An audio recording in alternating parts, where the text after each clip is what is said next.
The man was flying private for the first time, but he was horrified to find the pilot was asleep. Joe.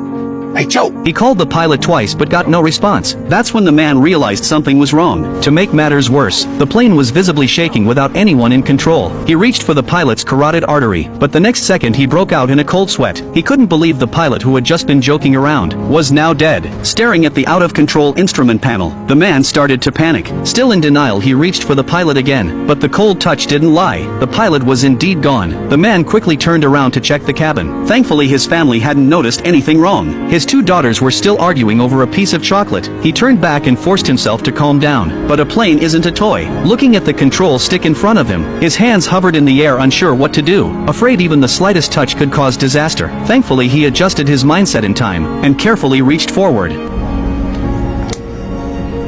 Hello? Luckily, that wasn't the eject button, and he successfully contacted ground control. To keep his family calm, he covered the headset and explained the situation, but his nervous movements still caught his wife's attention. Stay back there with the kids, alright?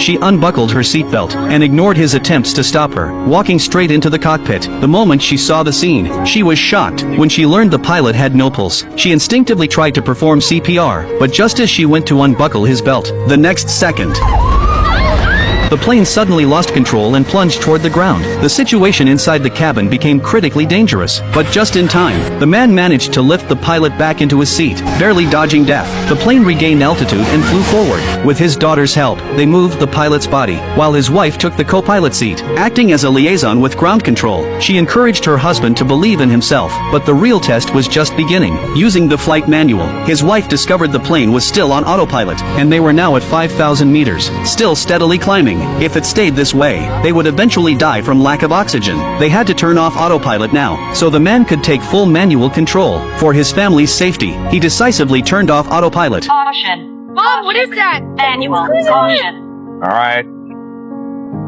I turned it off. Then he pulled the yoke, and began to slowly descend. Luckily, the man had played flight simulator games before, so he quickly stabilized the aircraft, and gradually flew toward Miami Airport. Ma'am, you find me the longest and the widest runway you can. Soon the plane descended to 3,000 meters. The view outside was both dangerous and breathtaking, and the man was getting the hang of flying, but he never expected the plane was actually getting farther from Miami. Turns out, to avoid a major disaster, the control center had redirected them to a smaller airport. That way, even if something went wrong, the airline's losses would be minimized. Whoa, wait a minute. You're gonna hand me off to someone else?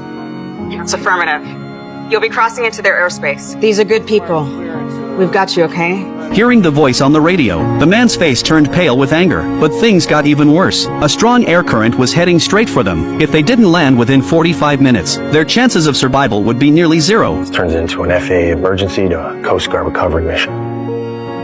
But disaster struck again. The younger daughter suddenly looked unwell. The older sister realized something was wrong, and immediately suspected the chocolate. She picked up the wrapper. Sure enough, it listed peanuts in the ingredients, and her sister was allergic to peanuts. Mom, I think she needs her shot. Mom, she had some candy that might have had some nuts in it. Look, I don't know. I just need her EpiPen. Where is it? It's in the luggage compartment in the pink backpack. I'm gonna come back there. No, you stay up there, and you help Daddy. To avoid worrying their parents, the older sister took responsibility herself. Thankfully, the man reached the airport before the storm hit. Following ground control's instructions, he lowered the landing gear, and the plane began to wobble into landing mode. But no one expected. The man couldn't align the plane with the runway. Even with the yoke turned all the way left, the plane tilted uncontrollably to the right. Even when the landing gear touched the ground, he didn't dare hit the brakes, because braking at that speed could cause the plane to burst into flames. The couple looked at each other in panic, unsure what to do. Not lined up, Brian. He's not lined up. Just keep rolling. Help me! Pull up. Add full power. Left with no choice, the man followed orders. The plane climbed back into the air, but the direction was now completely off. In the chaos, the plane flew straight into the storm. Even worse, the man realized he couldn't control the plane anymore. The weather disrupted the signal, and they had now entered the heart of the storm.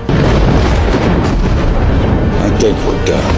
Dark clouds and lightning surrounded them. It felt like they were in hell. The man who had held it together all this time was about to break down. His wife could only comfort him from the side. Just then a voice came from the pilot's body. It was a satellite call from command. With their guidance, the man retracted the landing gear, and the plane regained control. But still shaken from the failed landing, he didn't believe they would make it. You've been a hero to those girls 1,000 times. And I love you.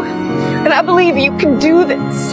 You can do it. Encouraged by his wife, he found his confidence again, and finally flew out of the storm. This time another pilot took over communications, providing more accurate instructions. The man returned to the small airport, and under the pilot's guidance, lowered the landing gear again and lined up with the runway. His wife held the phone to his ear, gave him a gentle kiss on the cheek, then went back to her daughters. Together they held hands and prayed for a miracle. Pull the yoke all the way back. Kill the throttle. Get off the rudder.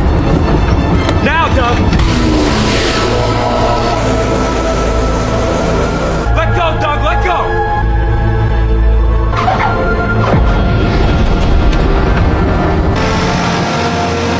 In the end, the plane made a successful emergency landing, and the entire family survived. The film was based on a true story that happened on Easter in 2009. Every character in the movie is still working in their original role today.